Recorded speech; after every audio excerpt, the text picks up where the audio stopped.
Hey my juniors, welcome back to the channel again. So ಈಗಾಗಲೇ ಎಲ್ಲರೂ KCET ಎಕ್ಸಾಮನ್ನು ಬರೆದು second exam ಬರೆಯಲಿಕ್ಕೆ ಎಲ್ಲರೂ practice ಮಾಡ್ತಾ ಇದ್ದೀರಾ. ಸೊ ಆಲ್ ದ ಬೆಸ್ಟ್ ಹೇಳೋಕ್ಕೆ ಇಷ್ಟಪಡ್ತೀನಿ. ಆ್ಯಂಡ್ ಆಲ್ಸೋ ಒಂದಿಷ್ಟು ಜನ ಈಗ KCET ಬರೆದು ಬೋರ್ಡ್ಸ್ ಮಾರ್ಕ್ಸನ್ನು ಅದೇ ಫೈನಲೈಸ್ ಇರಲಿ ಅಂತ ಅಂದ್ಕೊಂಡು ರಿಸಲ್ಟ್ಗಾಗಿ ಕಾಯ್ತಾ ಇದ್ದೀರಾ.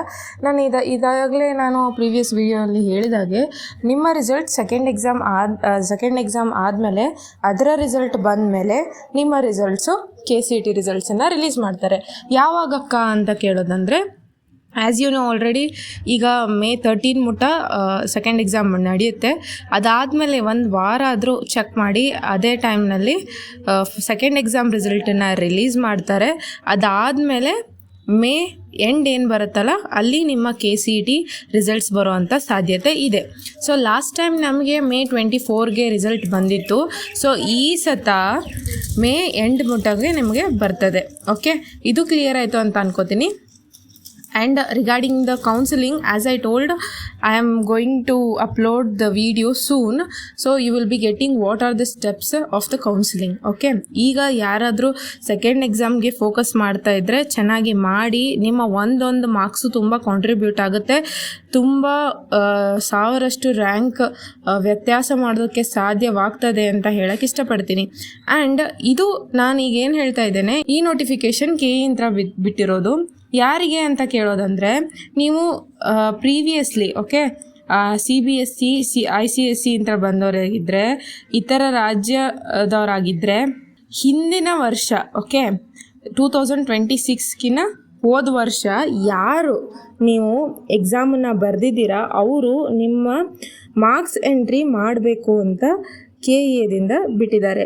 ಇಲ್ಲಿ ನೋಡ್ಬೋದು, UGCET 2026 login for auto fetching marks for CBSE or ICSE and other state boards who are completed 10+2 before 2026. ಇದು ತುಂಬ ಜನ ನನಗೆ ಕಮೆಂಟ್ಸಲ್ಲಿ ಕೂಡ ಕೇಳಿದ್ರಿ, ಅಕ್ಕ ನಾನು ಹೀಗೆ ಬರೆದಿದ್ದೀನಿ ಹೇಗೆ ಮಾಡೋದಕ್ಕ ಅಂತ. So you have to click on this link. But ಏನಂದರೆ, ಈ ಸತಿ ಬರೆದಿರೋರಲ್ಲ, ಬಿಫೋರ್ 2026 10+2 ಯಾರು ಕಂಪ್ಲೀಟ್ ಮಾಡಿದ್ದೀರಾ ಅವರಿಗೆ ಕೊಟ್ಟಿರೋಂಥ ಲಾಗಿನ್ ಪೇಜ್ ಇದು. ಸೊ ಎಲ್ಲರೂ ಮಾಡೋ ಆಗಿಲ್ಲ, ಇದನ್ನು ಚೆನ್ನಾಗಿ ಓದಿ ಚೆನ್ನಾಗಿ ತಿಳ್ಕೊಂಡು ಮಾಡಿ. ಈ ಸತಿದವ್ರಿಗಲ್ಲ, ಯಾರು ಬಿಫೋರ್ 2026 ಅಂತ ಅಲ್ಲಿ ಮೆನ್ಷನ್ ಮಾಡಿದ್ದಾರೆ, you have to do it. If you do it, then only you will get your results, otherwise it will be held. Okay, so ಇದನ್ನು ಕ್ಲಿಯರ್ ಮಾಡ್ಕೋಬೇಕು, ಇಲ್ಲಾಂದರೆ ನಿಮ್ಮ ರಿಸಲ್ಟ್ಸ್ ಹೆಲ್ಡಲ್ಲಿ ಉಳಿಯುತ್ತೆ. ಇಷ್ಟು ಕ್ಲಿಯರ್ ಆಯಿತು ಅಂತ ಅನ್ಕೋತೀನಿ. ಆ್ಯಂಡ್ ಈಗಾಗಲೇ ನಾನು ಎಲ್ಲರ ರ್ಯಾಂಕ್ ಕೂಡ ಪ್ರೆಡಿಕ್ಟ್ ಮಾಡಿ ಹೇಳಿದ್ದೇನೆ. ಮತ್ತೆ ಯಾರ್ದಾದ್ರೂ ರ್ಯಾಂಕ್ ಪ್ರೆಡಿಕ್ಷನ್ ಇದ್ದರೆ ಆ ರೇಂಜಲ್ಲಿ ಬರುವಂಥ ಸಾಧ್ಯತೆ ತುಂಬ ಇರುತ್ತೆ. ನಾನು ಒಂದು ರೇಂಜ್ ಹೇಳ್ತೇನೆ according to previous year analysis. So you can get some range. ನೀವು ಅಂದ್ಕೊಂಡಿರೋ ಹಾಗೆ ಒಂದು ರೇಂಜಲ್ಲಿ ಕಂಪ್ಲೀಟಾಗಿ ಅದೇ ರೀತಿಯಲ್ಲ, ಆ ರೇಂಜಲ್ಲಿನೇ ನಿಮ್ಮ ರ್ಯಾಂಕ್ ಬರ್ಬೋದು. ಒಂದು ಪ್ರೆಡಿಕ್ಷನ್ನ ನಾವು ಮಾಡ್ಬೋದು. And also it will vary because this year paper was moderate to challenging, but whereas previous year paper was somewhere easy to moderate. Okay, so it will change.